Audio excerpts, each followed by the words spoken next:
যে শৰণৰ সঠিক সিদ্ধান্ত আৰু ভক্তজনৰ ছটা ভাৱৰ কথা কৈ থকা হৈছিল যে অনুকূলস্য সংকল্প প্ৰতিকূলস্য বৰ্জনম ৰক্ষিস্য ভীতি বিশ্বাসো গতুক্তে বৰণম যথা আত্মনিক্ষিপ্য কাৰ্পণ্য যন্তাবিধি শৰণাগতি। যে ভগৱত মাৰ্গৰ ভক্ত হ'বলৈ ছটা ভাৱ পোনপ্ৰথম গুৰুৱে শৰণ প্ৰদান কৰোঁতে শিষ্যজনক বুজাই দিয়ে আৰু এই ছটি সিদ্ধান্ত জীৱনত থাকিলে তেওঁ ভগৱত ভক্তিৰ নামত বেলেগকৈ আচৰণ কৰিবলৈ একো নাথাকিব। ছটা কি ঈশ্বৰৰ অনুকূল কৰ্মখিনি জীৱনত গ্ৰহণ। ঈশ্বৰৰ অনুকূল কৰ্ম কোনখিনি চাওকচোন, ইমান সহজ আৰু একেবাৰে ধৰাতলত আমাক বুজাইছে। ঈশ্বৰৰ অনুকূল কৰ্ম মাত্ৰ তিনিটা। বোলে ঈশ্বৰে বেয়া কথা নকয়, ঈশ্বৰে বেয়া বস্তু নাখায় আৰু ঈশ্বৰে বেয়া কৰ্ম নকৰে। যদিও কোৱা হৈছে বোলে যতে ক ইন্দ্ৰিয় গণ মনৰ অধীন মনৰেহে আজ্ঞা পালি থাকে ৰাত্ৰি দিন সেহি মনে যতে ক চিন্তিয়া সৰে জীৱা বাক্য বোলে জীৱে প্ৰভাৱিত কৰে। যত যিমান ইন্দ্ৰিয় আছে এই ইন্দ্ৰিয়বিলাকৰ নিয়ন্ত্ৰণ কোনে কৰি থাকে? মনটোৱে। মনটোক কিহে প্ৰভাৱ পেলায়? মনটোলৈ সংস্কাৰ আহে অন্য বাক্য ব্যৱহাৰৰ পৰা। যে বাক্য আমি কি উচ্চাৰণ কৰিছোঁ, কেনেধৰণৰ আলাপ আলোচনাৰ মাজত আছোঁ, এইটোৱেও মানসিক ৰূপত মনটোক প্ৰভাৱ পেলায়। এতিয়া বাক্যৰ ক্ষেত্ৰত চাওকচোন, এই আগৰ দিনত অসুৰেও ইমান বেয়া মাত মতা নাছিল যিমান বেয়া মাত আজিকালি আমি মাতো। সমস্যাটো সেইটো, ডাঙৰ সমস্যা নহয়। আগতে অসুৰেও কাৰোবাক গালি পাওঁতে কি কৈছিল? পাখণ্ড বুলি কৈছিল, দুৰাচাৰ বুলি কৈছিল, অধম বুলি কৈছিল, নৰাধাম বুলি কৈছিল, নহয়নে? এইবিলাক বেয়া শব্দ যদিও ইমান অশালীনতা নাই। আজিকালি যিবিলাক আছে উচ্চাৰণ কৰিব নোৱাৰে। কুকুৰক দিয়া থালখন মই আৰু ধুই পখালি যেতিয়া মানুহকেই খাবলৈ দিব নোৱাৰোঁ, যিখন মুখেৰে দিনটোত যদি 10টা অশ্লীল মান মাতিছোঁ, সেইখন মুখেৰে আৰু ৰাম নাম লৈ থাকিলেও ঈশ্বৰে বাৰু ভাল পাবনে? গতিকে এইটো সৰু কথা। আগতে অসুৰেও ইমান বেয়া মাত মতা নাছিল। মুখখন দিছে ভাল কথা ক'বলৈ, গতিকে ভাল কথাৰ মাজত ৰাখোচোন। আনৰ কথাও পাতিব লাগে। আনৰ কোনখিনি? ভালখিনি। শুনে গ্ৰাম্য কথা যিটো নীলাজ কু কথা এষাৰে সমস্ত পুণ্য। কিয় কৈছে? কাৰণ আমি যেনেধৰণৰ আলাপ আলোচনাবিলাক কৰি থাকোঁ তাৰ জৰিয়তে আনৰ বেয়া প্ৰভাৱটো জীৱনলৈ আহে। ভাগৱততো আনৰ কথা আছে, ভক্তসকলৰ কথা, বিভিন্নজন ভক্তৰ জীৱনচৰিত আছে ভাগৱতত, নহয়নে? গতিকে সেই ভালখিনি আলাপ আলোচনা কৰি থাকিলে কি হয়? তাৰ ভালৰ প্ৰভাৱটো জীৱনলৈ আহে। কিন্তু বেয়াখিনি বোলে মাতা পুনাত হস্তাভ্যাম নিন্দকা জিভয়া মলং। মাকেও নিজৰ পুত্ৰৰ বিশ্বামূত্ৰ বোলে হাতেৰেহে চফা কৰে, আনৰ নিন্দা কৰি থকা জনে বোলে জিভাৰে চফা কৰে। কম ডাঙৰ কথা নে? এতিয়া কোনখিনি পাতিব লাগে? 2-3জন গোট খাইছোঁ, তাত সমাজ দেশকালৰ পৰিস্থিতিৰ কথা আমি পাতিব লাগিব। আমি সমাজ পাতি থকা জীৱ। কিন্তু চাওকচোন, আমুকৰ ঘৰত আমুক হ'ল, সেইটো ঘপককে মুখৰ পৰা ওলায়। কিন্তু যিসমূহ শাস্ত্ৰক আমাক মহাপুৰুষে ইমান কষ্ট কৰি দি থৈ গ'ল, তাৰ কোনোবা এটা প্ৰসংগ কিন্তু অকণমান লগ পালে সহজে নোলায়। তাৰ পৰা লাগিলে মই 1000খন শৰাই সজাই আছোঁ, 1000 ধৰ্ম কৰ্ম কৰি আছোঁ, তাৰ পৰা কিন্তু একো পৰিৱৰ্তন নহয়। সেইকাৰণে প্ৰথম মনটোৰে এইটো চিন্তা কৰিবই লাগিব, ঈশ্বৰে মুখখন দিছে ভাল কথা ক'বলৈ, মই যদি সেইখন মুখেৰে বেয়া কথা কেনেকৈ পাতিম, বেয়া কথা কেনেকৈ মাতিম? ইমান বেয়া শব্দ আছে। আগতে অসুৰেও ইমানখিনি মতা নাছিল, কিয় আমি মাতিম? গতিকে ঈশ্বৰৰ ওচৰত অন্তত এইটো সংকল্প যে ঈশ্বৰে বেয়া কথা কোৱা নাছিল, গতিকে ময়ো নকওঁ। কাৰণ ঈশ্বৰক সন্তান বুলি কোৱা হৈছে ন জীৱসকলক। তেতিয়াহ'লে আমি সেই সন্তানৰ মৰ্যাদাটো ৰাখিব লাগিব। ঈশ্বৰে বেয়া বস্তু নাখায়, গতিকে আমিও নাখাওঁ। বেয়া বস্তুৰ কথানো কি ক'ব? ঈশ্বৰে আমাক বিবেক এটা দিছে, তাৰ পৰা আমি কি খাব লাগে কি খাব নালাগে বিচাৰ কৰি ল'ব পাৰোঁ, নহয়নে? শুদ্ধ সাত্বিক দ্ৰব্যখিনি কিয় বেছি গ্ৰহণ কৰিবলৈ কৈছে? সকলোৰে শৰীৰত 17 3 গুণ আছে, কিন্তু এই 3টা গুণক সন্তুলন একমাত্ৰ কৰিব পাৰে শুদ্ধ সাত্বিক গুণটোৱে। এতিয়া শুদ্ধ সাত্বিক গুণটো ক'ৰ পৰা আহে? যেনেকুৱা অন্ন হ'ব তেনেকুৱা মন হ'ব, যেনেকুৱা মন তেনেকুৱা ইন্দ্ৰিয়ৰ প্ৰবৃত্তি, যেনেকুৱা ইন্দ্ৰিয়ৰ প্ৰবৃত্তি তেনেকুৱা স্বভাৱ, যেনেকুৱা স্বভাৱ তেনে অভ্যাস, যেনে অভ্যাস তেনে কৰ্ম, যেনে কৰ্ম তেনে ফল, ফলৰ যিটো ফলভোগৰ যিটো প্ৰক্ৰিয়া, সেইটোৱে হৈছে জীৱন। এতিয়া চাওকচোন, এতিয়া মই ঢেৰ কথা কৈ আছোঁ। মই ঘৰত কি খাইছোঁ, মই ঘৰত কি আচৰণ কৰিছোঁ, আপোনালোকে দেখিছে জানো? নাই দেখা নহয়। সেইকাৰণে ময়ো আপোনাক ঠগিব পাৰিম, আপুনিও মোক ঠগিব পাৰিব, কিন্তু ঈশ্বৰক ঠগাটো সম্ভৱ নহয়। ঈশ্বৰো সেইকাৰণে টেঙৰ। বাঘ, সিংহ, ইমানবিলাক হিংস্ৰ জন্তু আছে, এটাৰ শৰীৰতো ঈশ্বৰে সাক্ষী ৰখা নাই, কিন্তু মনুষ্যৰ শৰীৰত বোলে 14জন সাক্ষী ৰাখিছে।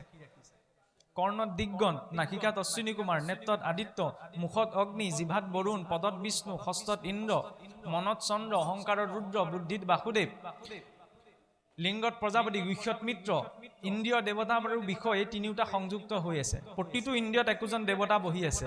কি কি কৰ্ম কৰিছোঁ? কাৰণ আমি মনুষ্য ইমান কপটীয়া, মুখেৰে মিছা কথা নকওঁ, আমি কিন্তু চকুৰেও মিছা কথা কওঁ, আমি জিভাৰেও মিছা কথা কওঁ। মই নাখাবলগীয়া বস্তু এটা খালোঁ, সমাজত মই খালোঁ বুলি কমহি জানো? নাই খোৱা বুলিয়ে কম। মই নাযাবলগীয়া জেগালৈ গ'লোঁ, সমাজত মই গৈছোঁ বুলি নকওঁ, সি নাই যোৱা বুলিয়ে কম। সেইকাৰণে ঈশ্বৰেও জানে এই মনুষ্যৰ শৰীৰত সেইকাৰণে 14জন সাক্ষী ৰাখিছে। গতিকে ঈশ্বৰে আশ্চৰ্য হোৱা মানে কি? এইটো চিন্তা যে সকলো ৰেকৰ্ড জমা হৈ আছে। মানুহক ঠগি দিব পাৰিম, কিন্তু তেওঁকতো ঠগা সম্ভৱ নহয়। গতিকে সেইটো চিন্তা। ঈশ্বৰে এই শৰীৰটো দিছে ভাল বস্তু ইয়াত ভৰাবলৈ, ভাল ইন্ধন। এই ইঞ্জিনটো ভালকে চলি থাকে বুলি ইয়াত সতেজ ইন্ধন ভৰাব লাগিব। মৰা বস্তু যদি ইয়াত ভৰোৱা হয়, তেতিয়া সেইখিনি হজম কৰিলে বেছি শক্তি ক্ষয় হয়। পুনশ্চ কৈছোঁ, কোনে কি খায় কি নাখায় তাত আমাৰ ক'বলগীয়া নাই, কিন্তু এই মাৰ্গটোলৈ আহিলে অকণমান সেইটো চিন্তা কৰিবই লাগিব। কাৰণ অন্নমুঠিটো চাওকচোন, মহাপুৰুষে এনেকুৱাকে ইমান কপকপীয়াকৈ লিখিছে যে অন্ন যোনি কিছু নকৰে বিচাৰ, জাতি কুল ভৈল ভ্ৰষ্ট, বৈষ্ণৱৰ বেশ ধৰিয়া ফুৰয় বেদ পথ কৰি নষ্ট।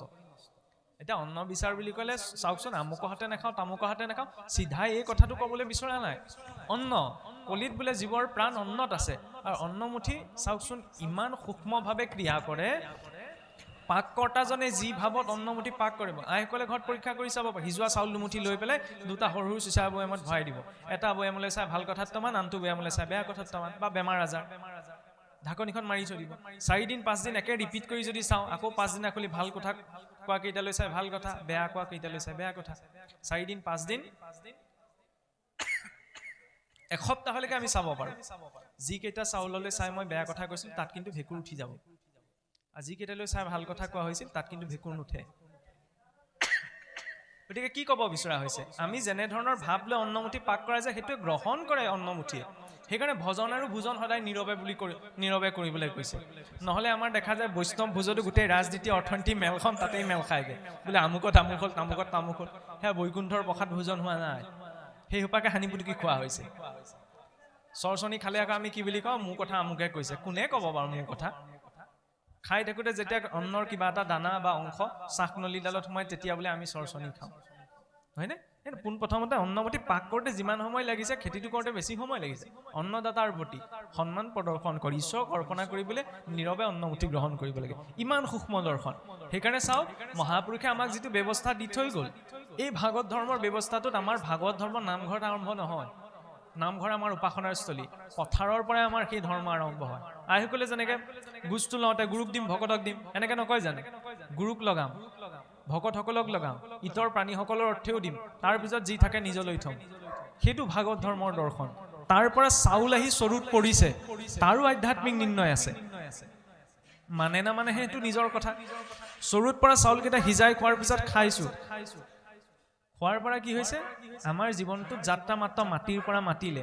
কেনেকে? পথাৰত যেতিয়া বীজ সিঁচি থৈ আহিম, কঠীয়া হ'ব নহয়নে? কঠীয়া ৰুলে তাত ধান হ'ব, ধানক যেতিয়া বান্ধি আনিম চাউল হ'ব, চাউলক যেতিয়া সিজালোঁ কি হ'ল? অন্ন হ'ল। যেতিয়া খালোঁ, খোৱাৰ লগে লগে কি হ'ব?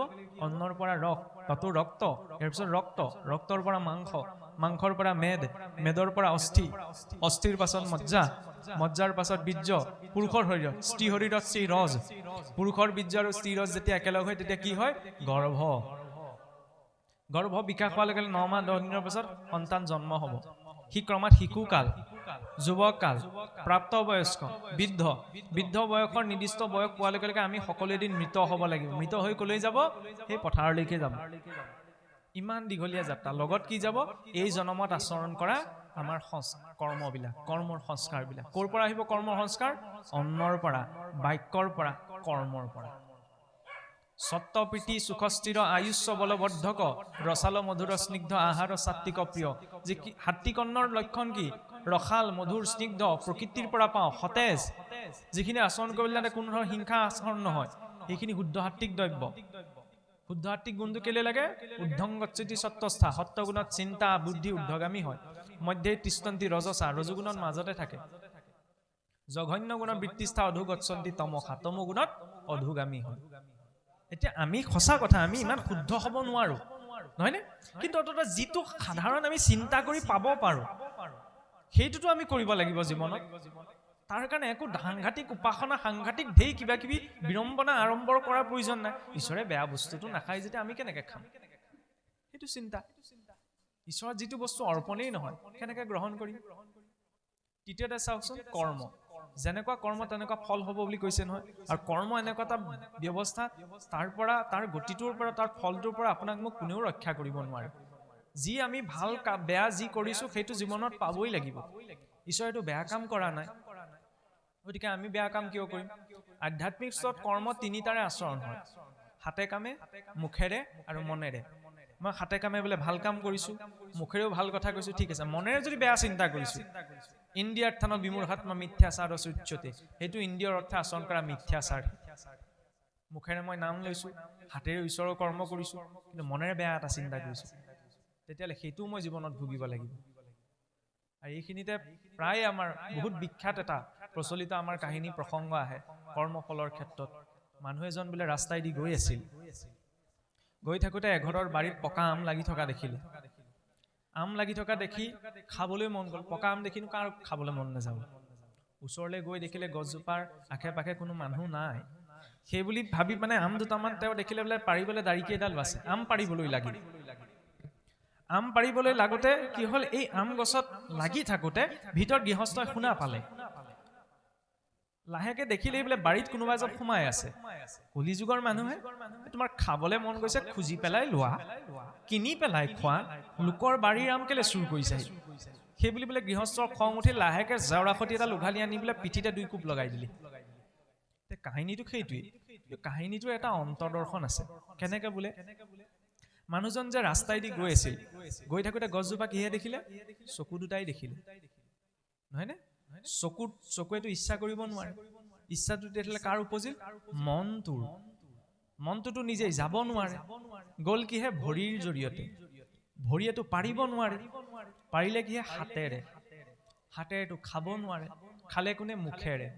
মুখেৰেও জিভাখনে লুটিয়াই বগৰাই কাক দি দিবলগীয়া হ'ল? পেটটোক। আৰু মাৰ খালে কোনে? পিঠিটোৱে।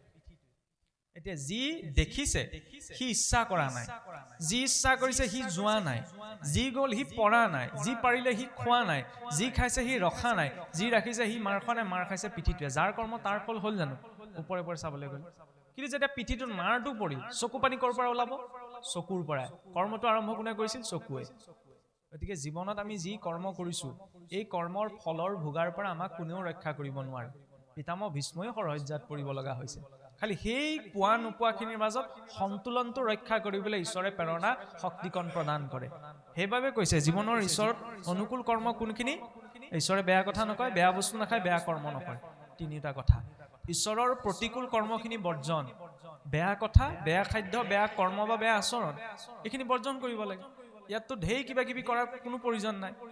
তৃতীয়তে ক'লে কি? ঈশ্বৰে যে একমাত্ৰ নিয়ন্ত্ৰণ কৰ্তা। আমি ভাবো কি মোৰ মতে সমাজখন চলিব লাগে, মোৰ মতে পৰিয়ালটো চলিব লাগে, নিজকে নিয়ন্ত্ৰণ কৰ্তা বুলি আমি ভাবো। কিন্তু ইয়াত আপোনাৰ ইচ্ছামতে একো নহয়, মোৰ ইচ্ছামতে একো নহয়, ঈশ্বৰৰ ইচ্ছামতেহে হ'ব, নহয়নে? গতিকে ভক্তজনে কি মানিব? যে যি হ'ব তেওঁৰ ইচ্ছাত হ'ব।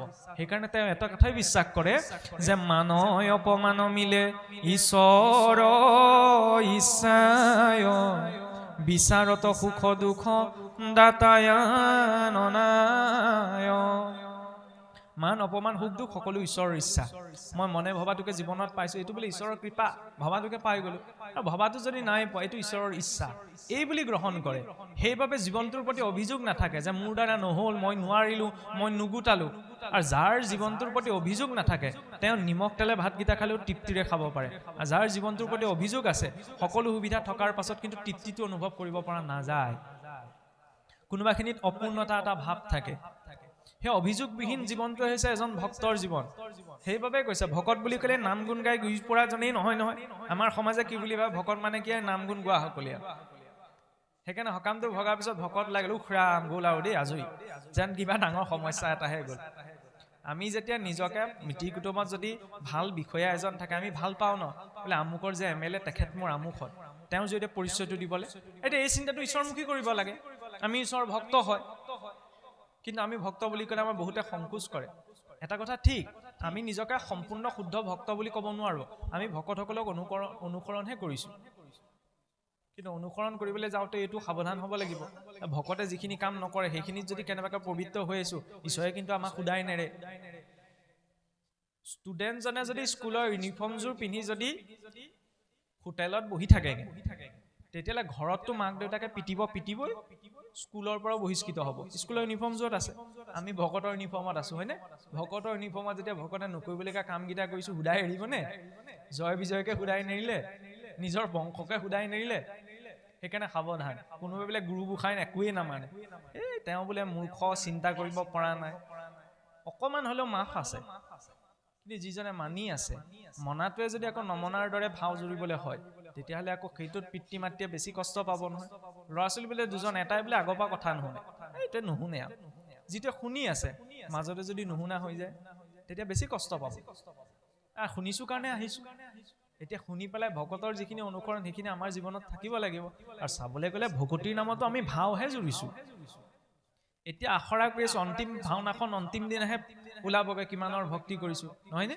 কিন্তু ভাওনা কৰোঁতে কি হয় কোনোবাই কৃষ্ণ চৰিত্ৰটো বোলে লৈছে কৃষ্ণৰ চৰিত্ৰটোৰ ভিতৰত যদি সোমাই যায় আমি কওঁ নে হাইলাখ কৃষ্ণ যেন লাগিছে দেই কোনোবাই দৈত্যৰ চৰিত্ৰটোৰ মাজত যেতিয়া সোমাই যায় আমি কওঁ নে হাইলাখ দৈত্য যেন লাগিছে দেই আমি ভকতিৰ নামত ভক্তৰ চৰিত্ৰৰ ভিতৰত সোমাবলৈ চেষ্টা কৰিছো আমাৰ নিজৰ কেপাচিটি নাই যে আমি শুদ্ধ ভক্ত হম কিন্তু যাতে ভাও জুৰি থাকোঁতে ঈশ্বৰে যদি ভাবে যাতে ঈশ্বৰৰ মনত এইটো ভাৱ উৎপন্ন হয় তেওঁ যে চেষ্টা কৰিছে ভকতৰ চৰিত্ৰটোত সোমাবলৈ সেইকণ চেষ্টা আমি কৰিবহে পাৰোঁ তাৰ বাহিৰে আমি একো কৰিব নোৱাৰো সেইবাবে চাওকচোন ঈশ্বৰৰ প্ৰতিকূলখিনি জীৱনৰ পৰা বৰ্জন ঈশ্বৰে যে একমাত্ৰ নিয়ন্ত্ৰণকৰ্তা সেই কথাটো সকলো সময়তে স্বীকাৰ কৰিছিল এই ভাগৱত যেতিয়া পোনপ্ৰথমতে নাৰায়ণে ব্ৰহ্মাদেৱক দিছিল চতুশ্লোকী ভাগৱতত পোনপ্ৰথমতে নাৰায়ণে কি কৈছিল অহমেৱাচমেৱাগ্ৰে নান্নিদৎ সদসৎ পৰম প্ৰজাপতি তুমি সৃষ্টি কৰ্ম কৰিছা ঠিকেই কিন্তু সদায় এইটো কথা মনত ৰাখিবা সৃষ্টিৰ আদিটো ময়েই আছো মোৰ বাবে তোমাৰ অস্তিত্ব তুমি নাথাকিলেও ময়ে থাকিম এই কথাটো মনত ৰাখি যেতিয়া তুমি সৃষ্টি কৰ্ম কৰিবা তেতিয়া তুমি মোহগ্ৰস্ত নোহোৱা আমাৰ মানুহৰ বাবেই প্ৰযোজ্য যেতিয়া মই কৰিছো মই গোটাইছো এই ভাৱত কৰিম তেতিয়া সেইটো ধাৰ্মিক কৰ্মটো মোৰ বাবে বন্ধন সৃষ্টি কৰিব কিন্তু যদি এই চেতনাটো থাকে নহয় ঈশ্বৰে দিছে কাৰণে পৰা গৈছে ঈশ্বৰে বিচাৰিছে কাৰণে এয়া হৈছে তেতিয়াহ'লে লৌকিক কৰ্মতেও জীৱক বন্ধনত পেলাব নোৱাৰে সেইবাবে কোৱা হৈছে বোলে যত কৰ্ম সবে বন্ধ সাংখ্যবাদী কহে যদি ঈশ্বৰত অৰ্পেতে বন্ধনো হে যিমান কৰ্ম নকৰো কিয় সকলো বন্ধনৰ কাৰণ কিন্তু যদি ঈশ্বৰক অৰ্পণা কৰি কৰা হয় ঈশ্বৰক কৰ্তৃত্বটো অৰ্পণ কৰি তেতিয়া সি বন্ধন সৃষ্টি কৰিব নোৱাৰে ইয়াৰ পাছতে চতুৰ্থতে কি কৈছে ঈশ্বৰে যে একমাত্ৰ অভিভাৱক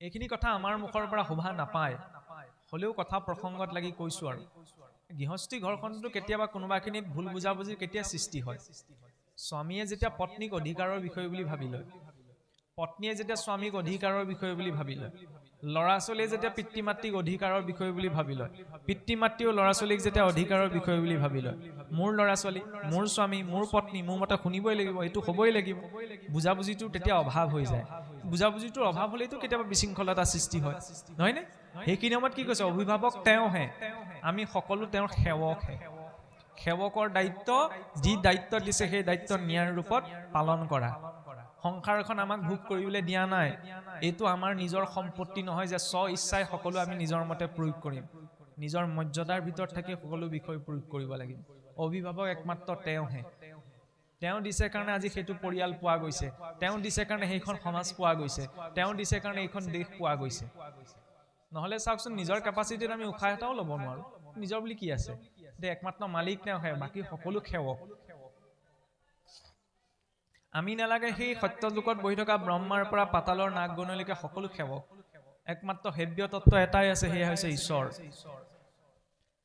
পঞ্চমতে কি ক'লে ঈশ্বৰৰ ওচৰত দাস্য ভাৱ দীনতা দাস্য ভাৱটো চাওকচোন ভক্ত হনুমান তাৰ আটাইতকৈ ডাঙৰ উদাহৰণ যেতিয়া ভগৱান ৰামচন্দ্ৰই খবৰ দিবলৈ সীতা দেৱীৰ ওচৰলৈ পঠাইছে যেতিয়া সুধিছে যে তুমি কোন হয় ক'ৰ পৰা আহিছা পৰিচয় দিয়া হনুমন্তই ক'ব পাৰিলেহেঁতেন ময়ে সেই হনুমান যি হনুমন্তই অষ্টসিদ্ধি নৱনিধি প্ৰদান কৰিব পাৰে মই স্বয়ং বায়ুপুত্ৰ মই স্বয়ং মহাদেৱৰ শিষ্য এইখিনি প্ৰকাশ কৰা কি কৈছে মই ৰামৰ কিংকৰ ভক্তি মাৰ্গত সেই দাস্য ভাৱটো প্ৰয়োজন কাৰণ যিকোনো সামাজিক ক্ষেত্ৰত আমি নিজৰ পৰিচয় নিজৰ কোৱালিফিকেশ্যনৰ থ্ৰুৱেদি নিজৰ পোষ্টটোৰ থ্ৰুৱেদি দিবলৈ ভাল পাওঁ হয়নে কিন্তু ভক্তি মাৰ্গত কি দাস্য ভাৱটো আহিবলৈ যে প্ৰভুৰ একো নাই নিজৰ বুলি কাপোৰ কানি চব লোকৰ পৰা যিটো শৰীৰক আশ্ৰয় লৈ কৰি আছো এইটো ধাৰলৈ লোৱা বস্তু এটা এটা পৰমাণুলৈকে উভতাই দিব লাগিব গতিকে কিহক লৈ অভিমান কৰিম সকলো তেওঁৰহে এই ভাৱটোৰ যেতিয়া দাস্য ভাৱটো পৰিপুষ্ট হয়